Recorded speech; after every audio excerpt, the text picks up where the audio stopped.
Ningarong rani pu hoksi karbiang long Thomas arta ningkan troxike praphok pleng limpen Platinum Jubilee katalon along laki kedam tang KAAC Secretariat ki mesen apodlo pusi socheng constituency head singrong para hinpen kachuro langthe pajurpon West Karbiang long Hamren arong supierwa tumta ningarong klangpen pinivosi ka chekloni phaing korage thomarni Hamren Branch Secretariat sai hemalong ta Karbiang long Thomas Council Foundation and parta ningkan troxike praphok pleng Platinum Jubilee mesen pen talon dunno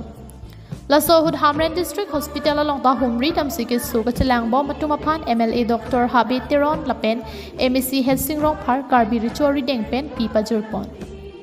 Aluhiaman peng pen kecup hapon karbi richo ke hailong singrong hang sita chitong dumsi KAAC ki kim ke rang cheng atu mabang phu ke hai khorsing te rang pen chenglok alang litum kuchipadu kari sang ho tum ke claim chipaduk te kang alam than pon lapen non ko anang deng si KAAC Secretariat atu ke claim ke dam bom ang deng ma lapen karbiang long akar e article 244A ko anang deng si doma puta KAAC head singrong para hin pen than pachini pon Hapu Deputy Speaker mati MLA Habit Teron pen kaning jipon atengke KAAC CM Dr. Tuliram Ronghang ki japon ateng non Assam Chief Minister Dr. Himanta Biswa Sharma pustami bangso hempre kaput hak nang chidon dun pamilo anparta Central Government pen ta kasing kiching wai pon over side project pen long pon popusi than pon Lapen Hamren Municipal Board mati Town Committee along sai kachok klem pen bainong kelong leyabang photum do anta project pen pipon popusi MLA Dr. Habit Teron lamchak chipipon Igata lapen ini tum hemprek yang sedang ini tum ningkan pikir bak noi lapen bangso hemprek yang abut tum peran sedang yang tiga setame ini tum sini dam atau tum matadam handam itu leaders lo hati-hati keputusan orang akan dicai dan menjadi poin. Ini tum sudah pen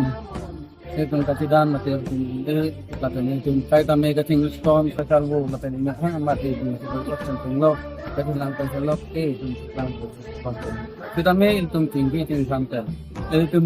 nih silat itu pen. Itu government itu pen itu tinggi itu kan itu di ang heketan relasi dengan kan kasi kidam tangan tanang tin kado ang bigya kung kay lo rat na lo ye delhi long sami halada Bangso mai long aluhiaman pen ka karbi richo ake hailong singrong hang MLA Habit Teron head singrong par Pawan Kumar abarim MLA Rup Singh Teron lapen ongdung chairman lapen Edward commissioner lapen ongdung hawara rat chum chetong dun si misen pen mai pachun pon mati platinum asengkam masih lapas su katalon long ni long segilon elong abang ke di furong sopi sigilo kilo bang ka makan lasin pinengan ana bang ke aje employee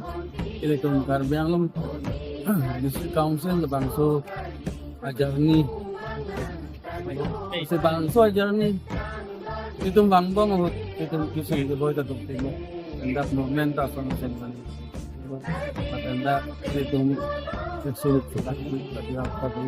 tetapi teneng dengan setiap apa di plan sentana bantu itu long betul sam sekali long Hamren Pen Chandra Singh Ronghang KTV News